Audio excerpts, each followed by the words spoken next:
This is the trash of today. A little nerdy-ass loser that fell into the middle of the competition, where every participant is a thirsty girl with an animal spirit inside of her. Meanwhile, our boy is this simple human having to go up against a pig girl that makes bros smell her socks and puts them on his head like he's F********, ing Dobby from Harry Potter or something. The cat girl that's always invading my bro's bedroom for some nighttime warmth using high-tech, invisible clothing, only to be surprised by the bunny girl neighbor who is his childhood friend. There's the monkey girl and God knows how many others, and since he is the organizer of the event, his presence makes the girls cry. Babes are sad and walking around with tears running down their thighs when they see our Chad, because they need him to recharge their batteries via physical touch, and the closer and deeper, the stronger they become. Yeah, my dude is suffering these heavenly tortures of having 12 animalistic girls chasing him down 24/7. This shit is so brutal that I would never pay a huge sum of money to have the same chance. But while these animals are walking around trying to devour my boy, he's just trying to survive and not be the toy of those competitors. But before things get deliciously good, I mean bad, we gotta run back to the first encounter with Pussy, the cat. And the main character says his name is Luju, some loser reading a little cat book and saying he doesn't care about socializing. He doesn't like school, and he doesn't like this whole crowd yelling and begging for a pass. Since he's weak and painfully shy, he couldn't care less about sports. Because of that, he lives kind of isolated and has a hard time fitting in with the group. All he wanted was for people to be as harmless and calm as animals. He has no idea what's suddenly above him. There are 10 little toes wiggling. He looks up and sees a big foot. What is that? He instantly turns bright red. Then you realize she's wearing that famous invisible outfit. She looks down with a little giggle and moves closer while he tries to hide. She gets right in his face, saying she's there to investigate, while he has no clue what she's talking about. She's basically saying she's imagining something. She's sure she saw something. He still doesn't get it, but then the door swings open and someone kicks it. He drops to all fours twisted up while the girl says she finally found him. And then you see the face of this other unhinged girl. He's swearing there was a girl in invisible clothes, but the other girl looks at him like he's lost it. It's obviously the rooftop, and there's nobody there, unless she jumped off. He's stunned because the place really did turn empty out of nowhere. Was he imagining things? But now the girl comes over, squishes his face, and says the damn liar is going to be punished. The scene keeps going, and the author makes it very clear what they're into. We're not even 24 minutes into this story, and we're already on the second foot. And someone saying this would make certain people very happy. She's smacking his face with her foot. Seriously, what kind of humiliating punishment is this? And she clearly knows what she's doing. She asks why he's complaining since this is basically a reward. The weirdo, or maybe he's just being honest. Who knows? Stammers that, yeah, maybe it's not that bad. The smell was nice. Only a psycho would say that out loud. Everyone laughs, and she says it's fine. He's beyond saving. Then she yanks off the treasure cover and shoves in his face. With that psycho expression, the whole class is wondering if this kid is some kind of creep.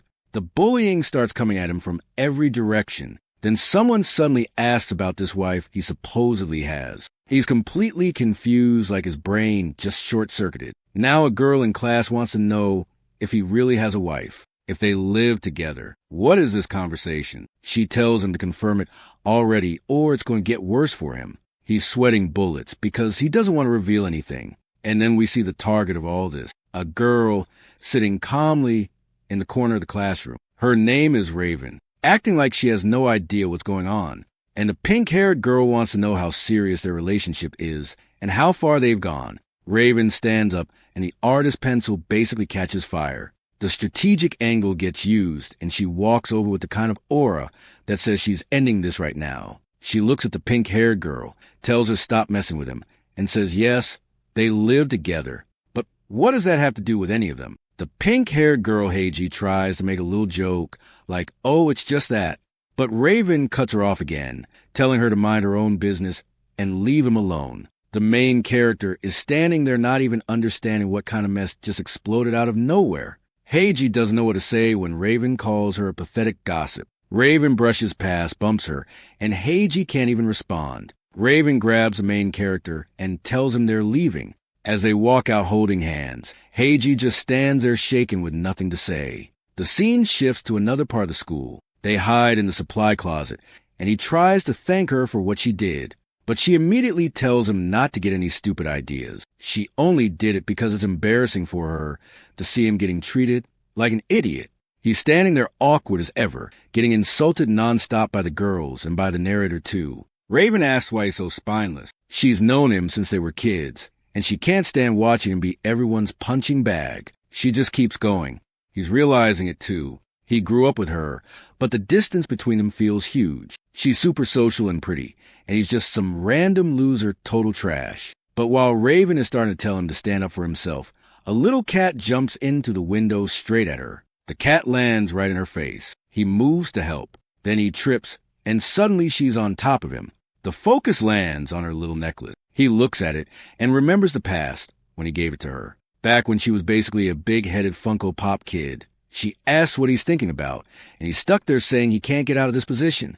They're both blushing, and then the cat comes sprinting through, bites the necklace, rips it off, and leaps back to the window. It looks back with a smug little glance. Raven realizes the little demon stole her necklace. She yells, and he stands up asking what happened, what the problem is. He thought it was just a necklace he gave her, but he sees how crushed she is. He turns and says it's not going to end like this. The cat is running to the classroom wrecking everything, and Hyjin hears something behind her. She turns and sees a cat zoom past with him chasing after it. The cat darts between her legs, and he runs through two, bumping into her. Hyjin screams, asking what he thinks he's doing, takes off her slipper, and throws it at his back. But it hits him, spins up over his shoulder, flies past his face, and nails the cat dead on. And it launches the cat right out the window, and you already know what he does. He remembers he's a main character, and jumps after like a complete maniac. From below, Raven sees him in midair starting to fall. The genius jumped to save the one animal that probably wouldn't even die from that height. Even the cat is calling him an idiot for jumping with her, which is wild, because she's sure she'll survive. He, on the other hand, is done. Looks like she won't have time to find the ideal partner, so it'll be him. Since he went that far for some random cat, maybe he deserves the power of the magatama. Suddenly, the stone starts glowing on him, and the cat says a new celestial game is beginning. The whole school starts shining. 8 yin-yang circle and pentagrams appear under him. The cat tells him to say he accepts, like, kid, you've been talking for 15 minutes, in midair. He focuses, shouts that he accepts too, and then the scene switches to a blonde figure. The main character looks like a child, where the other figure is 16 meters tall, and the creature asks what he truly desires. He's confused, try to figure out what he's even supposed to say in a situation like that. He closes his eyes, but apparently he doesn't say anything, and the dream ends. He wakes up with this big-headed nurse asking if he's feeling okay. He panics, sits up, and accidentally headbutts her. They're both rubbing their foreheads, and she says she has no idea how, but he survived a freefall from the 4th floor. He's totally lost, while she's there like, wow, what a nurse. She demands he explain exactly how he doesn't have a single scratch. He all awkward says it must have been a miracle or something. She tells him to go to a real hospital and get tests done, because something has to be wrong with his body. He leaves the room, but there's also this thick-hipped figure watching him from far away. Still, he can't make sense of anything that happened today. When he finally gets home, guess who's sitting on his pillow? He freaks out saying it's the same cat from before. She says she saved his life, so she owns his place now. He thinks about it for a second and says that kind of makes sense, but what he really wants to know is how there's a talking cat in his room. He starts banging his head, thinking he's gone crazy after the fall. The cat stretches out and tells him to stop playing dumb and just accept the job as judge already. Then she starts roasting him, makes this evil face, and pounces on him. Meanwhile, we forgot she lives really close to him. Robin is sitting there confused. He should have been home already.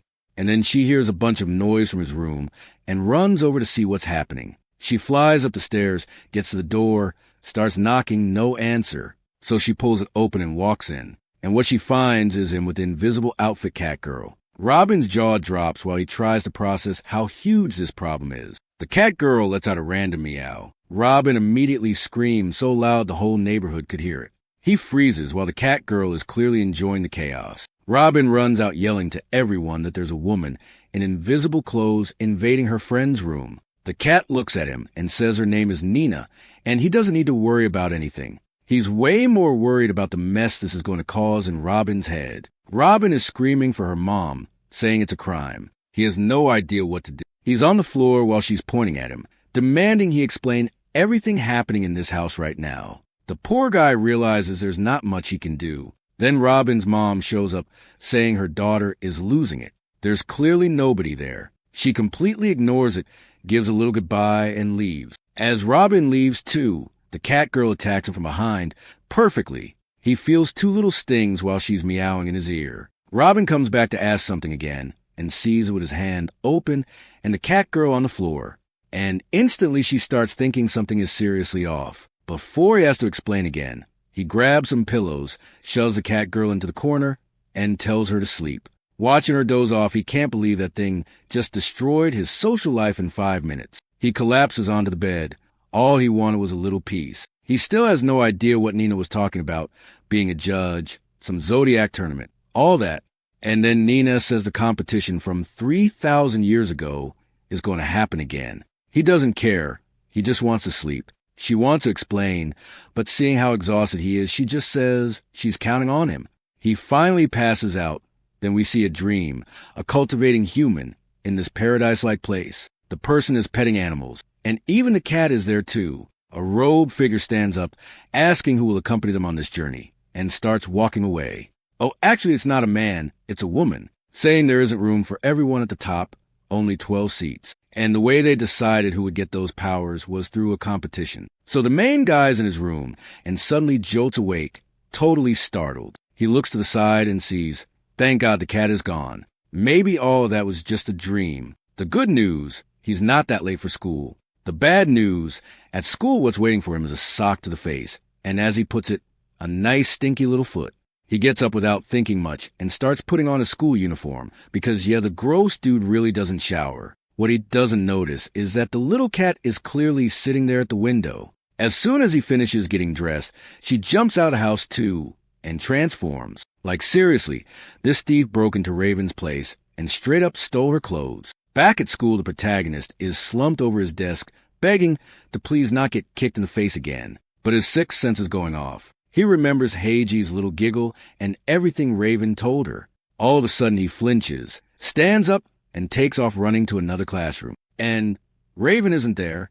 He starts thinking her disappearance is his fault. He goes to her house, knocks on the door, but her mom says she went to school. He's freaking out. She's not answering her phone. She's not at home. He's running all over the place and can't find her anywhere. And then while he's exhausted, guess who shows up acting all casual? Sweet Nina, the cat.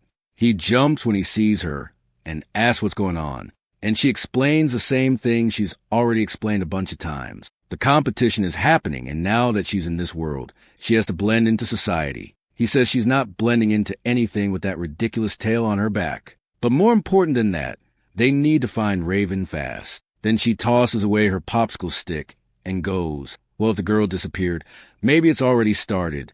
He grabs her by the shoulder and asks what exactly started. And Nina, with that full-on little villain face, says the 12 zodiac signs have come down to earth. Right then a pillar of light shoots up behind the protagonist. Nina grabs him and says talking time is over because the rituals have begun. The 12 gods are in this world now and the competition has started. And it looks like one of them chose Raven's body to manifest through. All he wants to know is how to fix this and where Raven is. Nina explains at first, as a judge, he has to make the gods accept the game. He asks what happens if someone refuses, and she says if Raven refuses, she gets devoured by the god. He's in shock while Nina is smiling, telling him they'd better hurry up and save her. So he goes to that storage room from the beginning. There's a sign saying it's closed, but he knows Raven always sneaks off there. So he starts yelling her name, and inside she's curled up in the corner. He hesitates as he steps in, asking what's going on. But suddenly she screams at him to get out right now. In the same instant, she blasts past him like a bullet and starts running. He's stunned because she's insanely fast out of nowhere. She's already up the stairs, and we're back to that opening scene on the rooftop. He walks closer, saying he'll explain everything, but then he glances at Nina and signals her. The two of them jump to grab Raven, but Raven leaps away and leaves them both on the ground. And right away, Nina says things just got serious because his friend became the rabbit's representative. She can jump, but she can't land. She's all twisted up. She passes in front of him, and he's standing there in shock, thinking his friend is gone for good. He's basically about to cry while Nina tells him to wake up. He turns and says he lost his friend, but Nina grabs his arm and tells him to move. They both jump down, and this weird energy appears around Nina's hand and around them, and they land smoothly. Woojin still doesn't understand what's happening, and then he sees Raven is on top of them again, and she's got these ridiculous mosquito-looking ears. She starts flapping them and ends up floating. Nina warns him they need to catch her before the possession finishes, because if her eyes start glowing, that means things are getting bad. Nina cracks her neck like she's about to have fun, then launches at Raven. But the second she's about to touch her, Raven jumps and the two of them face off. It turns into a messy beatdown attempt, Nina trying everything, Raven dodging like it's nothing. Every time Nina gets close, Raven hops away and stays out of reach. But even while Raven's running, she's asking for help. One eye is turning red, the other is tearing up. The protagonist tries to figure out what he can even do. Then he suddenly yells that she has to join the tournament. It's the only way she'll go back to normal. And now even Nina doesn't know what to do because Raven is starting to get fully possessed. But she's way too agile. Then Woojin calls out to Nina and says he knows how to solve it.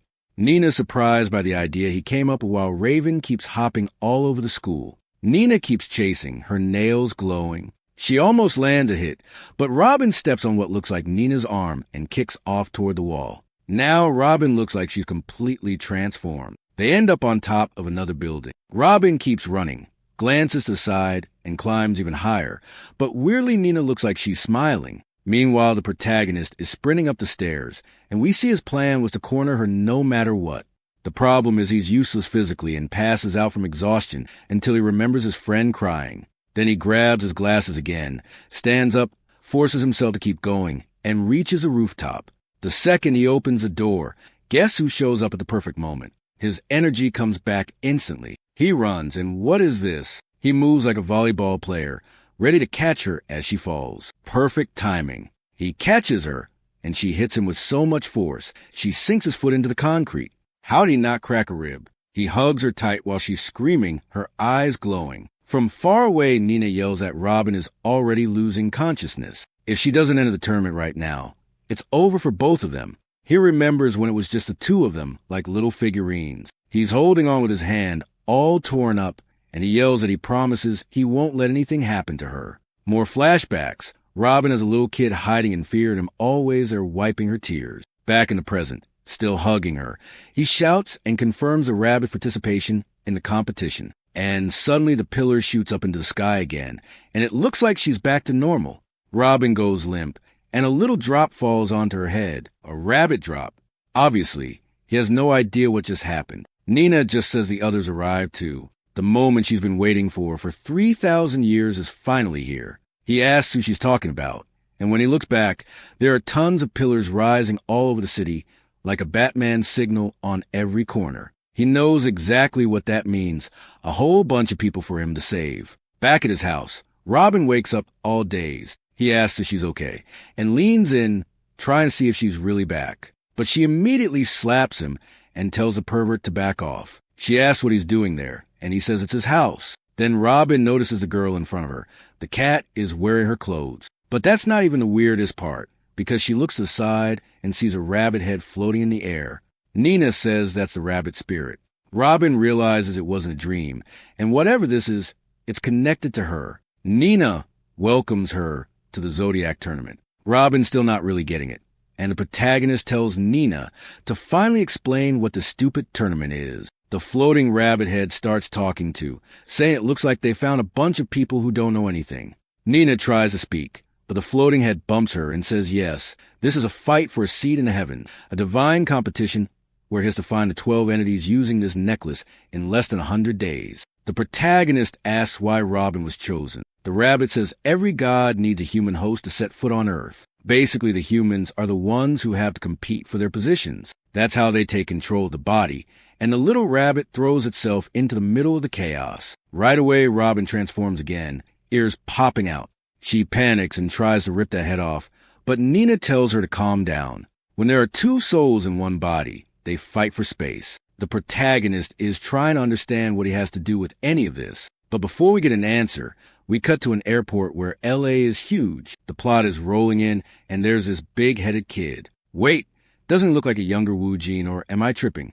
A girl is complaining about her shorts and clothes, saying they're weird. Why does it feel like everything she's wearing is shrinking? Then we cut somewhere else. A girl who looks like she just beat up a bunch of people with what seems like a tiger tail. Yeah, that one's gonna be trouble. The kind of girl who loves a fight.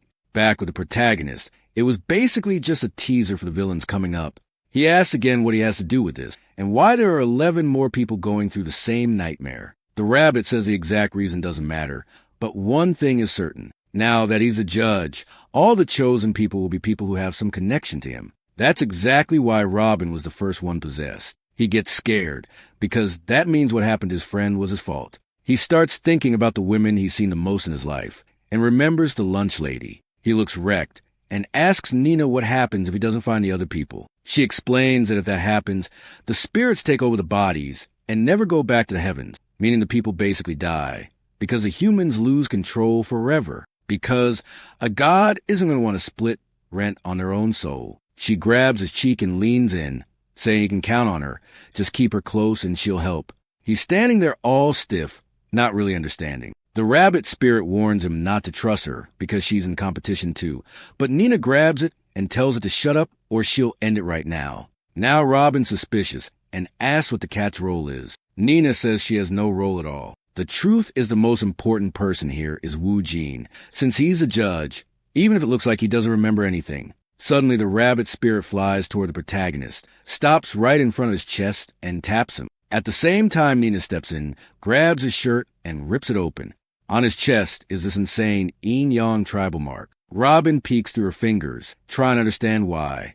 The rabbit spirit tells him to look at the Divine Sticker album he has. He needs to find each of the people whose spirits are marked in there, and he has 100 days to do it, otherwise he'll die. So yeah, now things are really bad for him. He immediately demands an explanation, because nobody told him the judge dies in 100 days. Cut to the kitchen. Time passing. He puts his shirt back on and says, okay, now it's clear. They need to find the other hosts fast. But Robin still has doubts. She asks why this tournament got restarted if the 12 people were already chosen. Nina's expression changes, and the rabbit says it's because of one person's wish. Before the rabbit can explain, Nina suddenly grabs Robin from behind and squeezes her chest. Saying that's enough, meeting's over. It's time for her to get some clothes, because she can't stand wearing Robin's stuff anymore. Robin kind of goes along with it, grabbing her shoes, but then she pauses, turns back and points at them, asking if they're seriously all going to live together. Nina says yes, she doesn't need to worry, then grabs the protagonist and says she doesn't bite.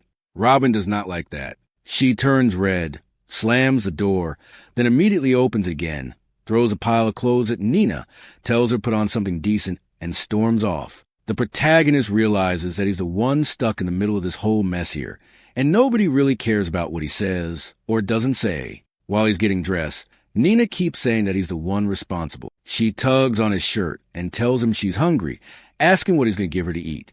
I'm not even going to tell you, dude. No, I was going to make a joke like something funny about how he was going to feed her, but then he actually gave her milk. And if I said I was going to give her some milk, it would sound weird, you know? So I dropped it, but that's literally what happened. Except the girl is, oh my. Girl, stop being a furry for the love of God. This weirdo is straight up eating out of a bowl. And the creepy guy there, Harry Potter's Dobby, is loving it. Red in the face like always. Good part, nice, easy to feed, right? 12 liters of Parmalat, and it lasts the whole month. But then she wants to know why the milk was so cold. He says it's because it was in the fridge. Obviously, since she's from 3,000 years ago, she has no clue what that even is. He's shocked. Only now is he starting to realize this girl has no idea where she is. So she explains she slept for millennia, and when she woke up, the world was unrecognizable. What she really wanted was a fresh fish, but she couldn't find one, not even at the street markets. Even the little birds she used to hunt easily are gone. She asks where there's a mill, because that kind of place usually gets packed with birds. So the protagonist tells her forget everything she knows about the world. Where she is has changed completely, and none of that exists anymore. They both go quiet.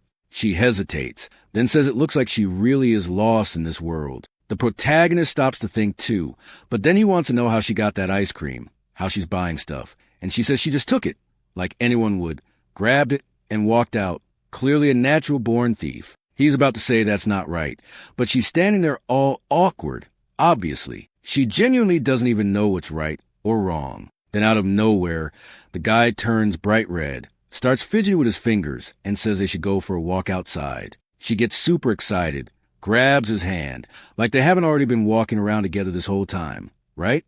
Come on, guys. We're out here walking hand in hand. Can you believe this? What definitely can't happen is a cat showing up and meowing, and her dropping to all fours to compete with it in some kind of cat-off. A little later, the protagonist shows her a vending machine. She grabs a little Coke and drinks it like it's nothing. They're both looking out over the city from up high, and he's freaking out, telling her to be careful not to fall and die. Later, they're at a convenience. The protagonist pays for a watermelon ice cream. And oh, come on, protagonist, how am I supposed to narrate this? He straight up smacks the ice cream into her face. I mean, that's what he does, isn't it? She has a mini freak out, gets startled, gives a little lick, and then asks him to hold it for her. He helps her, and she starts eating the ice cream, all neatly, like she's got real talent for it. Then while she's cooling off, someone walks into the store, and the two of them hide. The blonde guy coming in is telling his friend that places like this, with no cashier anymore, self-checkout, where you pay yourself, are the best for a date. Those two are starting something forbidden. The protagonist, who knows things only ever get worse, immediately plops his hat on her head, grabs her, and they bolt out of the store. Back home, he's relieved. At least nothing worse happened. But then Nina is taking off her coat, asking why they suddenly ran. On top of that, she got all dirty because that ice cream fell on her, and he dragged her along. So the protagonist tells her to take a shower, and then she starts showering. But how does a cat shower? By licking itself. The protagonist sees that, and before things get complicated again, he shoves her into the bathroom, turns on the shower, and gets out there fast. Hand on his chest, exhausted, saying, "My God, this whole situation is a mess." Then he remembers the bathroom door doesn't lock. Better to stay far away from that place. While he's thinking that Nina's and they're all calm, saying hot water is a luxury, outside the neighborhood cats are sleeping. And after a while, the shower's done. When Nina comes out, she makes this mischievous face at the protagonist by the fridge. But the next moment, it's his turn to shower. But now I remember, didn't he say the lock doesn't work? Okay, I guess it all worked out because the shower's over. He comes out and he's fine. Still alive. That's the good part. The bad part is, obviously Nina is now sleeping in his bed. He's pulling out his blanket, and she asks what he's going to do. He says obviously he's going to set up camp on the floor. But she says that's crazy. Why would he sleep on the floor when they could sleep together? He freaks out, asking what she's suggesting. Tells her behave. Then she turns into a little cat and falls asleep all cute on his arm. While this idiot was thinking dirty thoughts, she just wanted body heat. So she sleeps peacefully, normal, under blanket. But of course, when he wakes up, it's a different situation, right? The sucker lets out a scream while she wakes up all confused, asking why he got up so early. He says he has to go to school, and she's wrapping herself up in the blanket, saying sleeping is better. Then she remembers what school is and gets excited, saying if he's going, she wants to be part of it too. The protagonist doesn't even understand what she means, and already imagines the chaos this menace is going to cause. If he takes her to school, his social life is over. While she's talking, Rabin is outside, furious, waiting for him. Finally, the protagonist shows up. Rabin gets all happy until she sees Nina with him, and her expression changes. She wants to know why this girl is always stuck to him, and Nina is yelling, saying she'll wait for protagonist at home so they can sleep together. While he's standing there not even understanding what she's talking about, he tells her to just stay home and behave. But from her face, it's obvious that's not happening. She turns into a cat and takes off. At school, the protagonist is wondering how he's supposed to find those girls from all the different zodiac signs. The problem is he can't just give up. Not only will the girls suffer like Rabin, but he'll die too. He stops in front of a door, sighs, opens it slowly, and sees the classroom is calm. Okay, looks like nothing. He goes in, tosses his backpack on the desk, and then the teacher announces that all the bullies went to the hospital. Everyone starts whispering. She slams the desk, telling them to shut up, but he's confused. What do you mean they went to the hospital? Wu Jin thinks it's karma. You know, if you do bad, eventually you get bad back. The day is calm, and the protagonist is thinking that if he were a protagonist, this would be a romance story. His life was way too peaceful, but now it's time to meet another troublemaker. He forgot to return the library book, so he goes there, puts him on the counter, and then the woman Bam touches his hand, and something weird happens. What is that? Just a fingertip touch, and the girl turns red. Then she looks and sees he was reading a bunny book. When he notices, he tries to explain that he really likes animals. That's all. Whom? But she goes, I know, uh-oh, and she reveals she's seen him tons of times in the biology section. The protagonist realizes she really did know, because he's always grabbing animal books. Maybe he should read something more intellectual to impress women. The girl looks like she wants to say something. She finds a book she's all read, and then she tells him to leave. There are more people in line yelling at him. The guy gets out of there fast, while she just stays there with that intense look. But in the middle of the rush, bam, he bumps into Rabin. He apologizes, and then he sees it's her, and she immediately asks if the idiot forgot to look where he was going. He's all awkward, while she asks if he's seen anyone suspicious, any other Zodiac people, whatever. He's kind of saying he still doesn't have any leads, until she grabs his arm and says this is hopeless. She's going to have to help. It's just a touch, and the guy turns bright red. But also, come on, these wide hip girls grabbing my boy all the time, it's rough. And she says she'll make sure he doesn't slack off on the job. Walking around the school, she says whoever awakened their abilities probably has major physical talent, so thereby the court's watching. And if I'm not mistaken, that one holding the basketball is the monkey, isn't she? Plus, there's another one hydrating, showing off that artist talent. Then Rabin notices there are a lot of weird people at school. Meanwhile, the protagonist is having a full-on episode, everything going black and white, hand on his chest, heart hurting. She tries to hold him so he doesn't fall, but he plays it off, saying he's going to the nurse's office. But Rabin isn't dumb. She already knows something's going on. Meanwhile, in another part of the school, people are asking what happened to the gang. I think Regina from the beginning is asking if it's true. It was a bike accident. Rabin is just listening. When suddenly, dude, one of the tough guys goes flying, and that girl, who I think is the library one, walks past Rabin. Cut to the nurse's office. The protagonist is a total mess. But while this nurse is going to kill more patients than she saves, look at this lab coat on the floor. Full lips, and she's coming closer to. Hey, I was joking, nurse. I didn't think you were actually playing that game. She's hovering over our guy like a drone, checking him, saying the appointment isn't over. She says she has to check the heartbeat in a certain area. She's going to show him. She tells him to stay calm, but the guy is about to have a heart attack. That's what's happening. Before that, though, we go back a few moments when the kid was walking down the hallway and seeing everything all smeared. Before that, we go back a bit more. The hallway was calm until suddenly it wasn't. Everything spinning. The protagonist with chest pain. That's when he went into the nurse's office to ask for help. But the poor guy didn't know he was walking into a seriously dangerous place. He gets all embarrassed, turns his face away, apologizes, but obviously the attacker wasn't going to stop. He's wondering if he's seeing things because he knows the crazy stuff happening to him. When suddenly, bam, her hand lands on his back. With that half-closed look, she asks if the pain is in his chest. He's there with his hand, and she says he doesn't need to worry. She'll take care of him. She knows exactly what he has. He can relax. The protagonist goes to the chair, but she asks what he thinks he's doing. He's supposed to sit on a little bed. He doesn't get it. This nurse is unique, let's say, but fine. He goes, sits on the bed, and she comes close again. Then she tells him to take off his shirt so she can see his chest, to check if it's something with his heart or whatever. He awkwardly obeys, and then she puts her finger there and says the analysis is finished. The resonance spell was working. What's happening is his body isn't used to divine power. She starts climbing the mountain while the protagonist has no idea what's going on, but he's already pinned. He says it's hard to breathe, but she says he's lucky. Dude, hold on. This just got bad. The girl pulls out a snake tail, slit pupils. She says now he's going to disappear real quick. Oh no, all this adventure just for her to almost kill my boy. She smacks him with her tail, and not the kind he likes. The guy looks, freaks out. Meanwhile, in the hallways, we see a girl taking one to the chin. The other guy with orange hair looks confused, goes after the girl I think is from the library. But then the guy activates something in his hand and slams a paw strike into the other guy's chest. Another one comes from behind, but she glances sideways, pulls out a little goat horn, grabs his neck, and throws him into the wall. One furious glare. The dude passes out, and she still goes in to stomp him while he begs for help. But she doesn't care. She just tells him to pay for what he did and starts stomping the poor guy.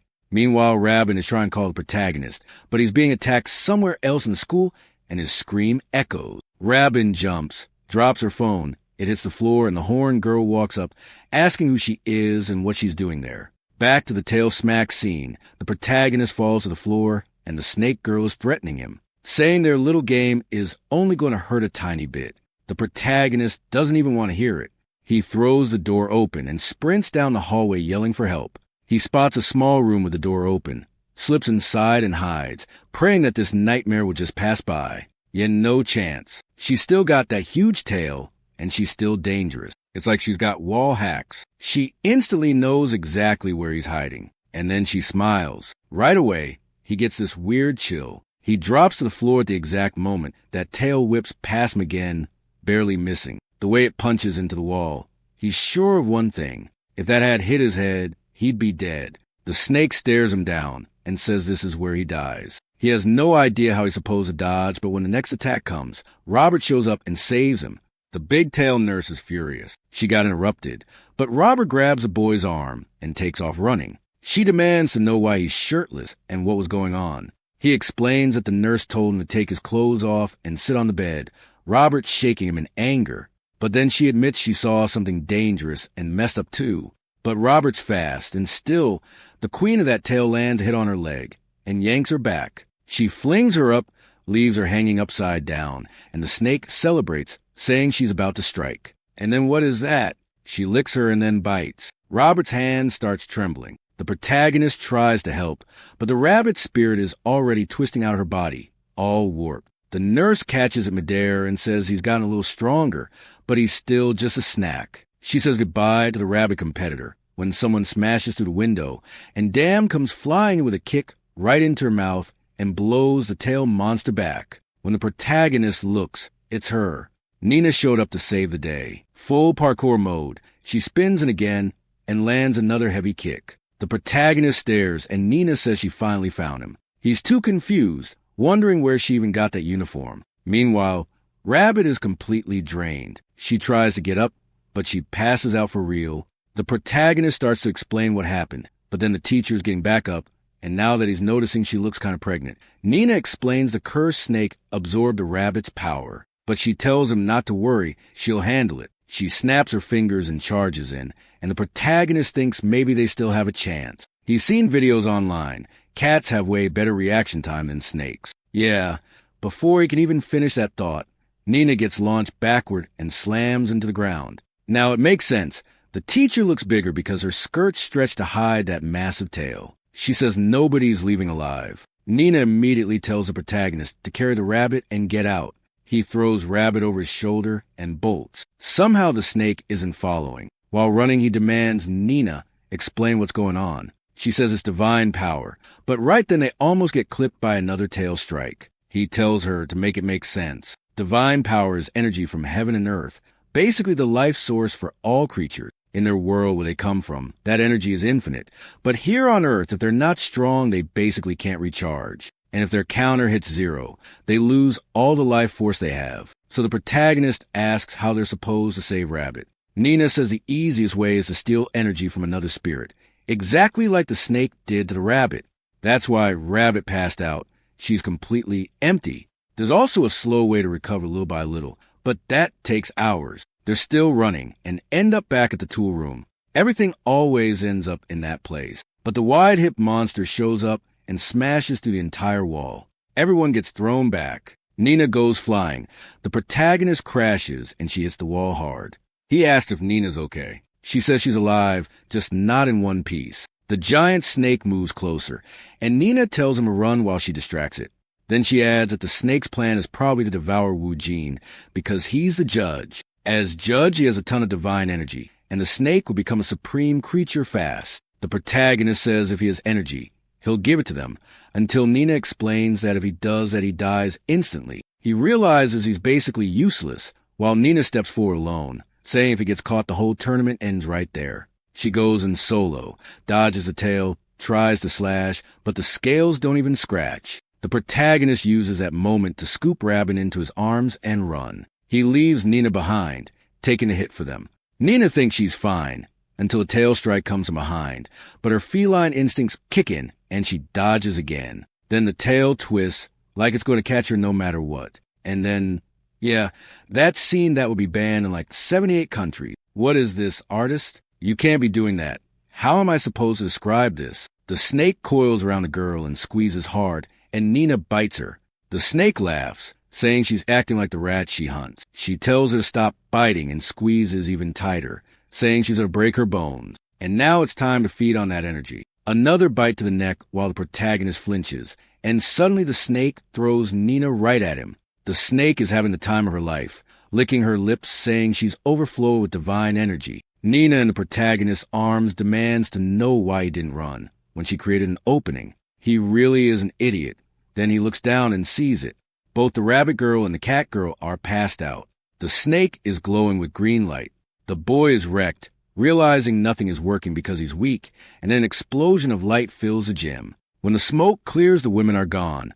Only the giant snake is left. From far away, you can see the creature's silhouette, laughing, telling him not to be so sad. He's going to be complete too, peacefully swallowed whole. She lunges to bite him, and he's just drowning in despair. He gives up, then out of nowhere he apologizes, and nothing happens. And then the boy starts glowing. A pillar of light shoots up, light spilling everywhere, the whole city lighting up. His arm is stretched out, and the snake just freezes. Confused, what is this? The protagonist just started a full Giga Chad transformation, or what?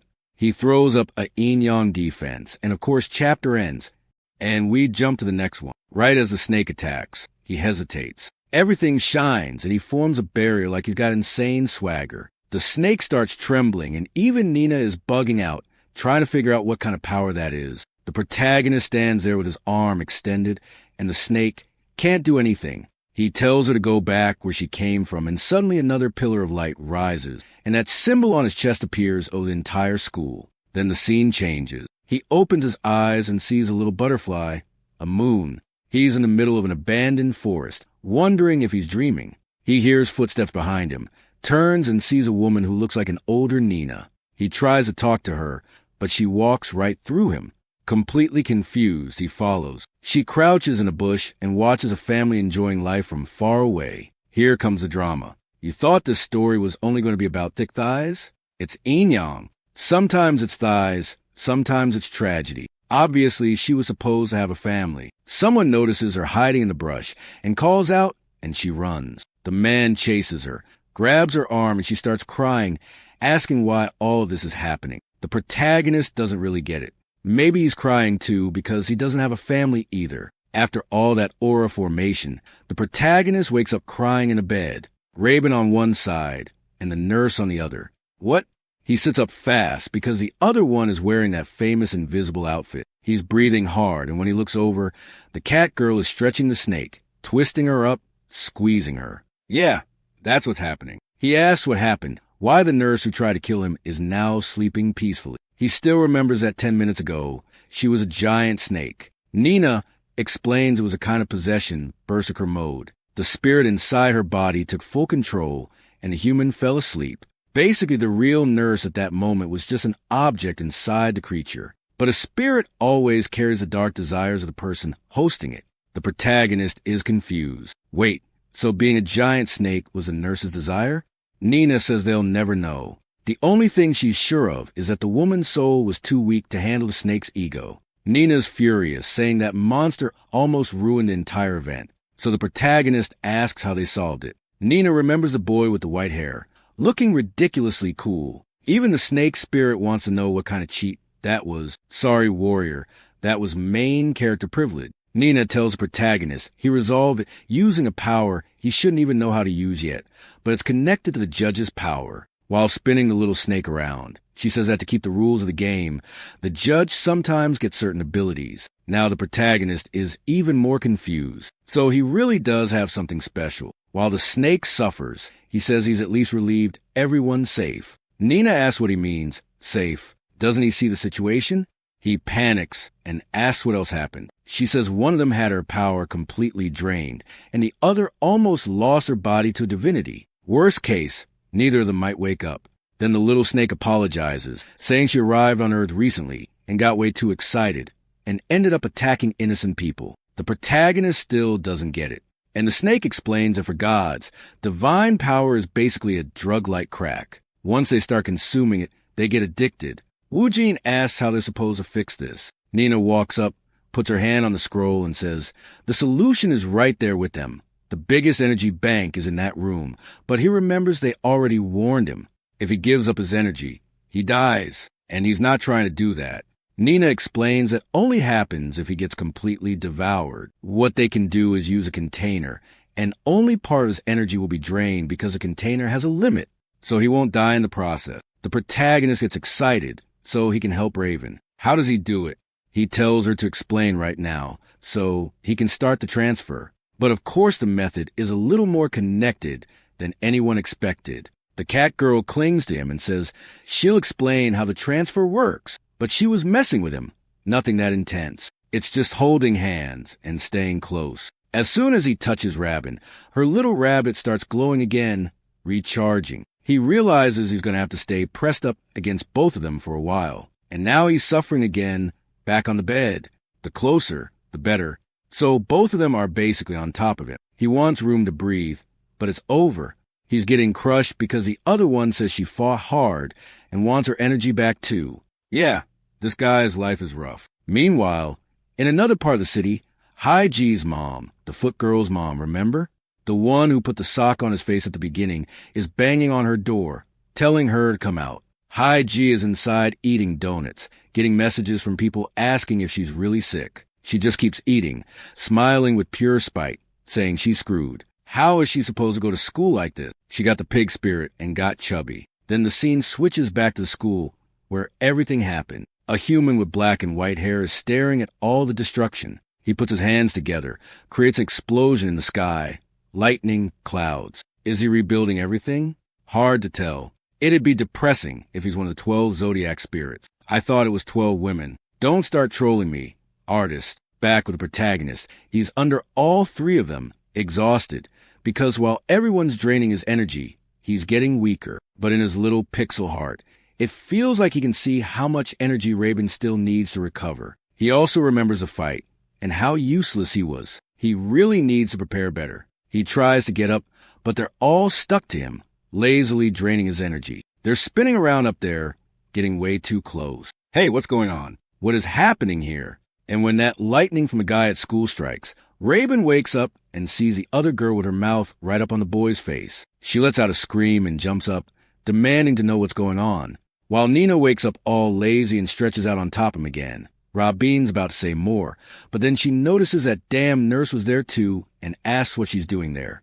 The nurse stands up wearing the invisibility outfit, and everybody freaks out at once. The whole house erupts in shouting. The artist drops a super dangerous illustration before the next chapter, and we're back. Everyone in this place is wearing Rabin's outfits, plus one more bunny girl. And of course the nurse has no idea what happened, and is asking them to explain how she even ended up there.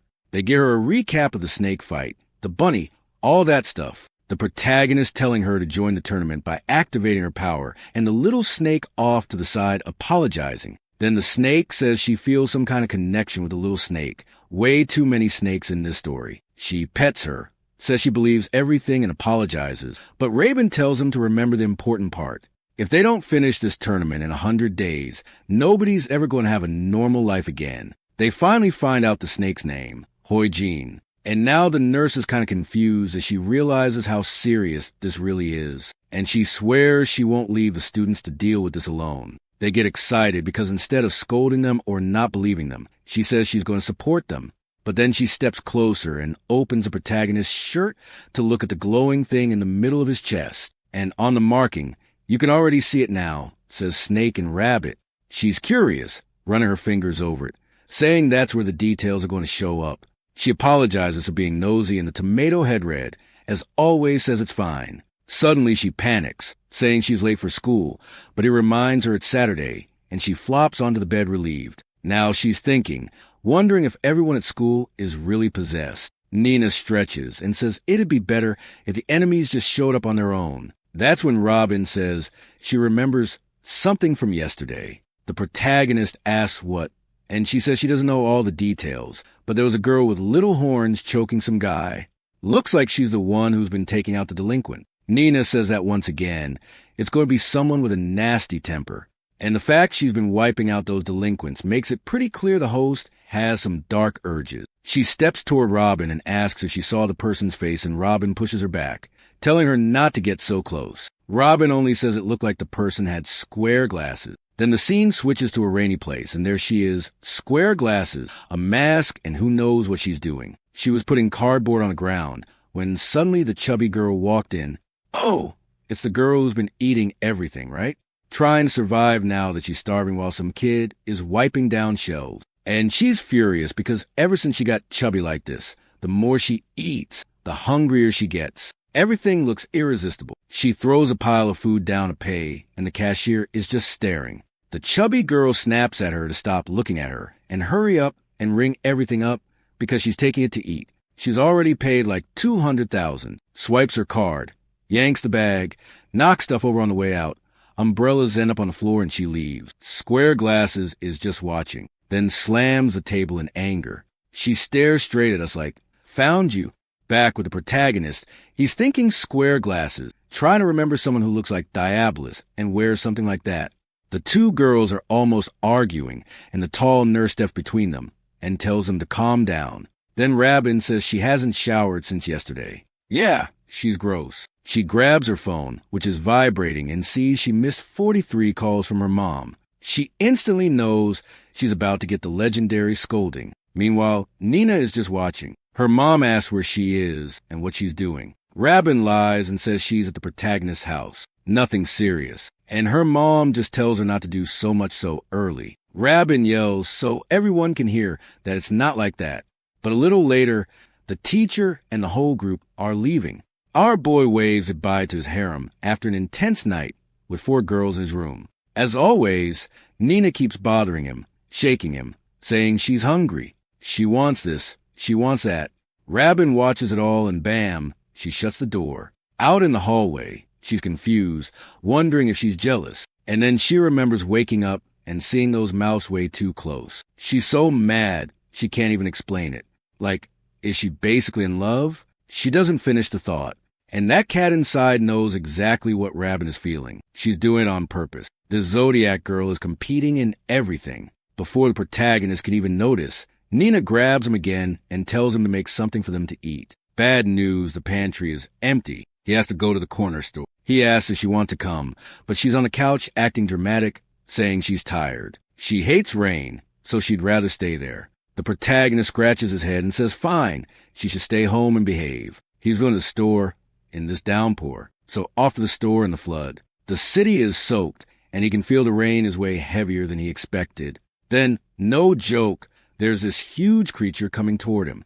A heart bump, umbrella flying up, groceries all over the ground. The girl immediately crouches down and starts picking everything up. What was that? She bolted and ran again. It sounded like she yelled a quick sorry without meaning to. The protagonist noticed it sounded like Hyjin's voice, but the body was completely different. He recognizes those feet, and they're super swollen. And the kid's got a million IQ too. Since he remembers the snake changed appearance, and Rabin changed too, maybe if she was one of the people who got Zodiac, she changed as well. He takes off running after her. But what he doesn't know is there's someone in a wet shirt watching too. Square Glass is the real one. Jihyun, who the protagonist is probably already guessing, is the sheep girl based on what Rabin said. The girl Rabin warned was beating up all the delinquents at school. Right away, the protagonist remembers. Square Glasses, that's what Rabin said. It has to be her. Meanwhile, the little piggy is sprinting like crazy with her snacks. She's panicking. Looks back wondering who's following her. She feels it, but doesn't see anyone. So she runs again, then something steps. She hears footsteps, turns again, and still sees nothing. She screams to the creep to stop following her. Who is this jerk who wouldn't stop bothering her? Right behind her since the store. And then the footsteps in the rain keep coming. It's her. She shows up already transformed, saying she finally found the queen of bullies. Right. Haim used to be a bully, and now this girl wants to beat her up. But Piggy's big and still fast. Keeps running. The problem is, I don't know if she can outrun the sheep who's walking calmly, like she's sure she'll catch her. So many nutrients. Jumps into an elevator in desperation. Sees her in the reflection of her eyes. Turn's door closes at the last second. She's trying to catch her breath, but then she feels something behind her and falls forward in fear. She begs him not to kill her, to stay away, crying, eyes squeezed shut. But who is it? It's the protagonist, holding out his hand. Come on, Piggy, let me help. And look at the little sheep drawing the artist throws at us. In the story, she's not that strong. Next chapter in the scene, the protagonist helps her up and asks if she's really Haihimyu. The artist went hard there, the protagonist suffering. Here, I'll help you. But she hides her face and says, no, it's not her. He says it doesn't make sense to keep hiding, but she yanks her arm away and runs again. She starts typing like crazy, hits the door button. The protagonist rushes in and reaches out. She slams the door on his arm and starts punching his hand. That's brutal. He tells her to stop, shocked by how strong she is. She's cursing him out, calling him every name, telling him to give up, that he's a loser, all that. But the protagonist, being the good guy, says he only followed her because he was worried. He heard someone's been hunting the tough guys at school, and when they bumped into each other in that alley and everything fell, he noticed someone was following her. At first, he didn't realize it was Haihim because she's huge, but then he figured it out. She tells him to shut up.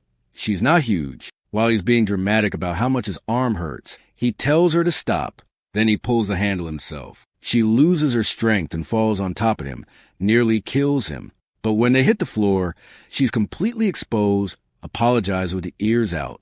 Now he's more sure than ever it's her. And she starts crying, hitting the floor, saying she doesn't know what she's going to do. Overnight, she got chubby out of nowhere. Since a certain day, a light appeared in the sky, and then she started getting insanely hungry. Some mystical thing, the kind of excuse every chubby person dreams of having. I was walking around, and lightning hit me, and I got fat. But then the elevator starts going down, meaning someone wants to come up. And she yanks him inside, closes the door, locks the handle. And the protagonist remembers, just like that little snake was insanely dangerous, there could be other people who got powers too, and they might not be nice about it. So he asks Haihimyu if she got any power besides getting huge. She puts a hand on her belly and says the only thing that changed is she can eat enough for like 3 people. She clings to him, asking why he's so calm, while the protagonist realizes Haihimyu hasn't noticed the power she got.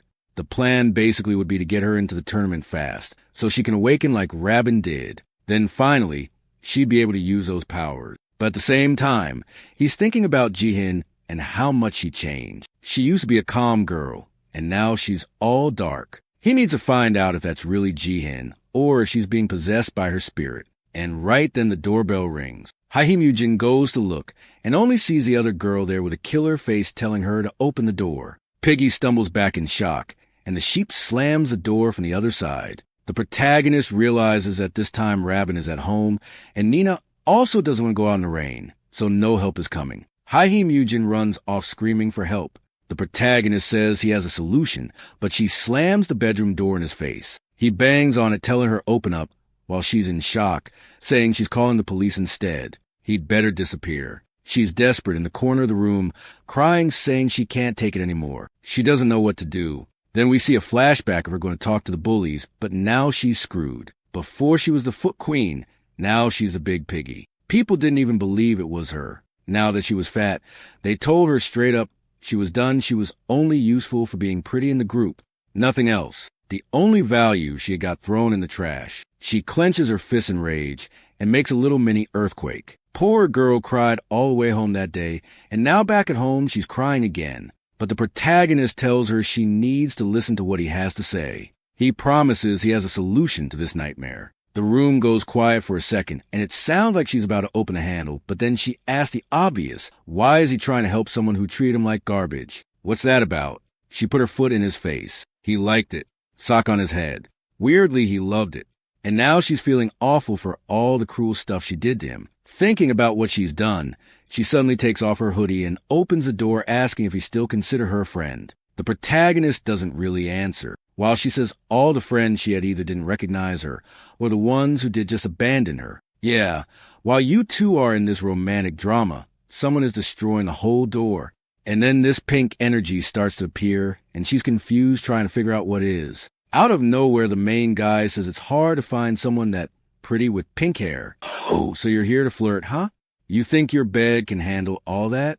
Then he says he might have figured out who she is by her smell. Yeah, that made it work. She straight up decks him in the stomach. While they're messing around, the little goat girl is out there smashing the door about to wreck everything. The footsteps in the hallway suddenly go quiet because she pulls this Michael Jackson moonwalk move, gets ready and powers up those huge horns. At the same time, the main guy's like, "Wait, what is this?" It's stuck to the ceiling. He hears Jean getting closer. A circle appears over the two of them, and he yells that the little pig is joining the tournament. The other girl's just standing there, not really getting why he's calling her a pig. Then all of a sudden the room lights up, and a spirit comes out of her body. Literally a cute little pig. And it even compliments the main guy, saying he really is an elite judge. Jean, though, is freaked out by this weird pig that just came out of her.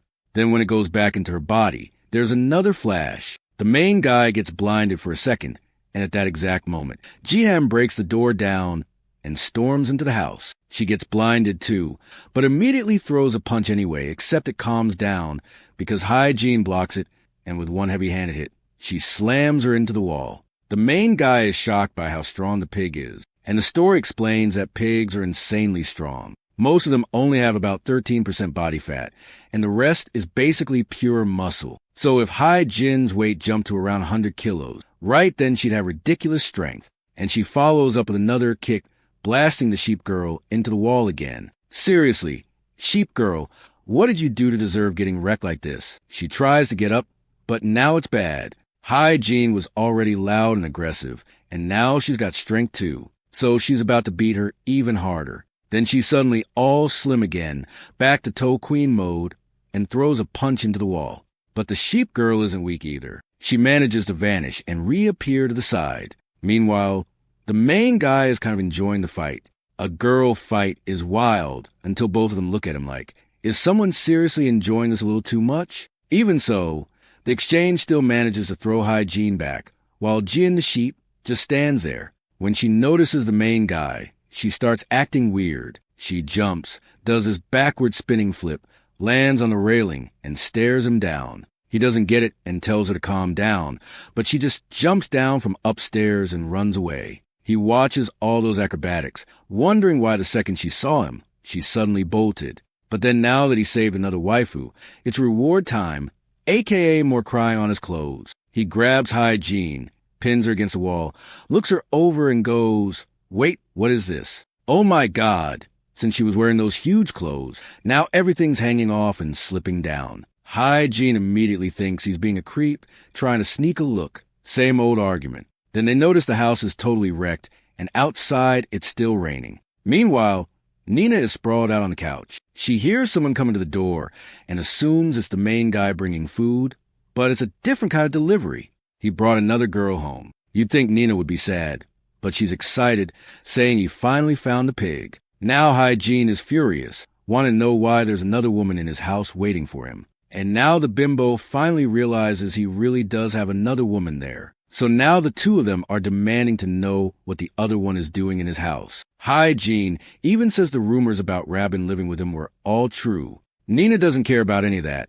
She just wants to eat, trying to open the box. The main guy looks around and realizes it's a total mess. A little later they sit down, and now he has to explain the whole competition thing to Jean. He's exhausted. He has to explain this to everyone.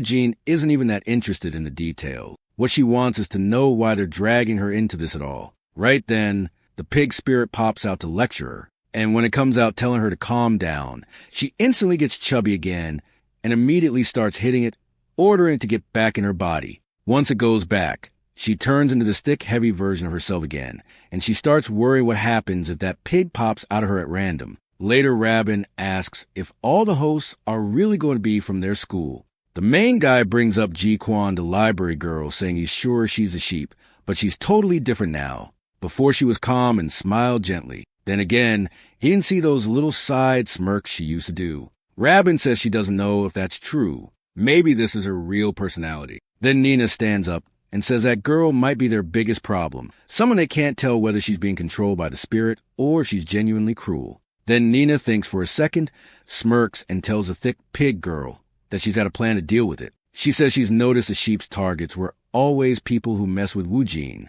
everyone she hunts seems to be someone who bullied him. Hyojin gets awkward and apologizes. The blonde girl says she's not accepting that bullying him was wrong. But Nina cuts in and says, what matters is they have a way to lure that girl out. Just use him. He's going to be the sheep's shepherd. He's confused. Why does it have to be him again? Because Nina explains, obviously Jae-yun is obsessed with him. All he has to do is find a way to get her alone. Take her somewhere secluded, like an alley. That hits him, because he's never even said hi to her. Raven gets worried the plan sounds dangerous. Aren't they putting Woojin's life at risk? Then Nina says they're being way too relaxed. They're forgetting there are only 90 days left or Woojin dies and everyone stays stuck with these spirits forever and the spirits will take over. That's when the main guy remembers the obvious. His time is limited. Nina tells him not to forget they can't fight each other. First, they need to focus on bringing everyone into the tournament. A second of silence. Then Hyojin raises her hand and says she'll join because she wants payback on that damn sheep. And she's also furious that she keeps randomly getting fat. Then the topic changes when she realizes her parents are calling and she gets chewed out. They're complaining they got home and everything's destroyed. So she jumps up and runs off to explain. Raven points out something weird. They still haven't been caught by any authorities. Like when that snake showed up, if any camera had captured that, the military would already be involved. But while they're having this serious discussion, Nina is rolling around on the floor, not caring. Hyojin is still arguing on the phone. And the funny part is that since she's a troublemaker, she starts yelling that she's not coming home today. She's sleeping at a friend's place. Bye. Then she turns to the main guy, calls him a loser, and asks if there's room in his bed. Robin tells her to stop acting so bold in her house, while the main guy tells everyone to calm down. Nina just wants to eat. Then Robin's mom opens the door and sees everyone together, and they all say hi. Luckily, nothing looked too suspicious, so she just served the food, and Nina goes to eat her cat food. Her mom says they need to give her a heads up when they're bringing that many friends over. She apologizes and says that's all she can make. Hyojin says it's fine. While Robin jokes they're going to need a lot to feed the pig, Hyojin doesn't even care about the insult. She just starts eating and says sorry. But to mess with Robin, since her mom is right there, she says Robin is always glued to Woojin every day, acting all sweet. Robin turns red. The main guy doesn't want to deal with it, and after a while, the plates are clean. Robin is impressed. She eats a little and gets kind of chubby, while Hyojin ate everything and is still skinny. When her parents called, they said she'd have to sleep at her aunt and uncle's place. And now Robin asks if she really has to go. Hyojin says, yeah, that's what they said, but she really doesn't want to.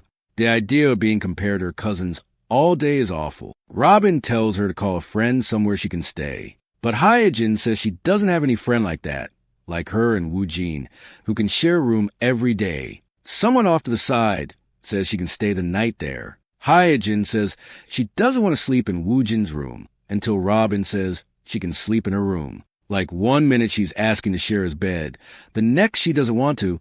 It's confusing. But she gets emotional that Robin is willing to share her room. The main guy picks up Nina and takes her somewhere. Meanwhile, the other two go brush their teeth in the bathroom. Robin sees Hyojin just standing there like an idiot and offers her a toothbrush in the bedroom. Hyojin starts laying a blanket on the floor, but Robin tells her to come to the bed.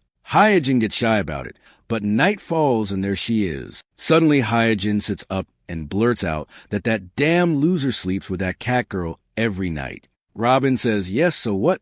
Even if she looks human, she has a cat soul. Hyojin says guys don't care about stuff like that. Robin says she doesn't either. She doesn't care what they do, just let her sleep. Hyojin is confused. She says she thought Robin liked him. But Robin tells her to shut up already, to stop acting like everything is normal, because a lot happened. She must be scared too, just like Robin was. Hyojin finally calms down and out of nowhere starts gently rubbing Robin's back, saying she thought that, ugh. Robin turns red too, and Hyojin says she thought Robin was just an annoying class rep. So the night passes, morning comes, and the pig girl is sprawled out everywhere. The main guy comes in, waking them up. I didn't know they literally lived in the same house. I thought they just lived nearby. But he can actually access her room? Hyojin freaks out, wakes up screaming, and a little later she asks why Robin got up so early. Robin says it's because that damn pig had her foot in Robin's face all night. Then Hyojin gets a call from her mom and has to go home. The main guy says, well, at least the house is clean up now, so she can go back. What she wants to know is why they have to hold hands. He says it's to recharge their divine powers, so they don't run out of energy. Nina says if they'd slept cuddling, they wouldn't have to do this. Then yeah, someone filed a police report, so they're gonna have to go explain what happened. Not they, though. Hyojin, she storms off furious, while Nina says it's better if she comes back at night to recharge. But when the two of them turn to leave, Hyojin calls the main guy loser. Bright red. She thanks him for saving her. She mumbles it so quietly he can't hear, and when he asks, she says she's not repeating it and runs off. The main guy, being clueless as always, doesn't get it. Next scene, I think they're getting to school, and now he's literally carrying Nina in his arms, and the 12-girl harem keeps forming, because now Robin remembers what the pig girl said, that she likes the loser. When they get to school, they're confused. The gym that got completely destroyed in the fight with the snake woman is totally intact. Nina immediately says she thinks she knows what happened, but first they should talk to the teacher. The main guy, though, is wondering when G1, the sheep, is going to show up. And yeah, while he's walking along, she's watching him from the side, full of rage. Next chapter, it's her, walking into the classroom and sitting down. And yeah, he's got her cornered now, watching her crouch down. He says she's the same as always, exactly the girl he knew. Then we see a few hours earlier, everyone gathered in the snake woman's room, Hoi Jean, to talk about how that sheep had the nerve to come to school like nothing happened. Robert asks what they're going to do. Are they doing that plan, the operation, where they use Wu Jean? Nina says she guarantees it. Meanwhile, he's still unsure, saying maybe it'd be better to talk to her first and understand what's going on. Everyone's shocked because obviously that could have gone wrong, and it was insanely risky. And Hoi Jean asks why he's going that far for this girl. Just capture her and be done with it. The protagonist stops to think. Since she came to school like normal, maybe there's some kind of trigger, something that makes her power lose control. Nina comes up behind him and says he's frustrating, but fine, since he wants to do it and he's the great judge, go handle it. She basically shoves him out and tells him to make a decision. He can't stop thinking it's weird that she'd come to school after causing so much trouble. He needed to understand why and make sure she doesn't lose control again. Maybe they could solve everything with a conversation, which would be way better than some plan that puts her at risk. Back to the moment he called out to her, and she just stood there, kind of confused about why he was there. Then he realizes his talent for suddenly talking to a girl like this is literally zero. She sits down, asks if he's there to return a book, and he says no. It's about what happened over the weekend. She plays dumb, blushes a little, and goes weekend like she has no idea. He slams a desk and says he was there too, and he remembers. She went to Haiji's house, but then he finds it weird because she backed off saying he was getting too close. He apologizes and steps back, and then she awkwardly admits she's never talked to a boy from that close before. He notices she's strangely shy. Whatever condition she had before, it's clearly not the same now. Maybe he can push her into joining the competition if he approaches it from that top-down angle. So he closes his eyes and asks to be excused while he moves in with both hands. But he bumps into this bunny-themed book. She sees it and stands up to grab it, but he's already reaching too, and the timing lines up perfectly. She was already struggling just with him being nearby. So imagine being that close. He's like a Naruto clone charging up a Rasengan, just cradling the spheres. And the worst part is he's apologizing all freaked out, while she's saying it's fine. It's fine, but if he could maybe take his hands away and stop whatever ritual he's doing, that'd be great. He panics, yanks his arms back, and everyone's gathered around talking about how there's a pervert nearby. He tells them they can argue about it later. He's thinking his attempt was a total failure. And look at this artist drawing the little pig girl like some tiny demon. Come on. And speaking of that, right then back in the classroom, Hoi Jean shows up. The fake friends who don't actually care drawn in black and white are all like, we miss you. You were gone so long. She just makes excuses saying she was kind of sick. But then the protagonist comes running, calls her over and says he's got a problem. He failed to talk to Jin Hanyu, and then all of Hoi Jin's friends are like, why is he talking to her like that? Why do they suddenly look weirdly close? Wasn't she the one who used to bully him?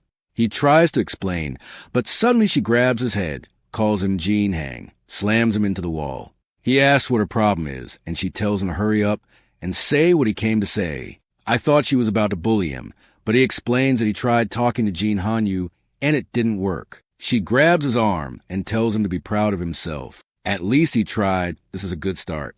He's totally confused. Like, I can't believe she's being this honest. He turns bright red, thanking her, while she says he's got insane courage to talk to that crazy older woman. But also the protagonist is kind of a creep.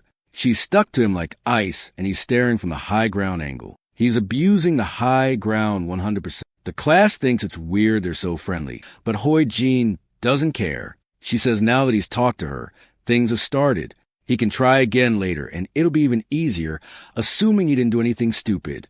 That's when he admits he cradled the spheres. Immediately, she grabs his collar, demanding to know how it went from talking to that.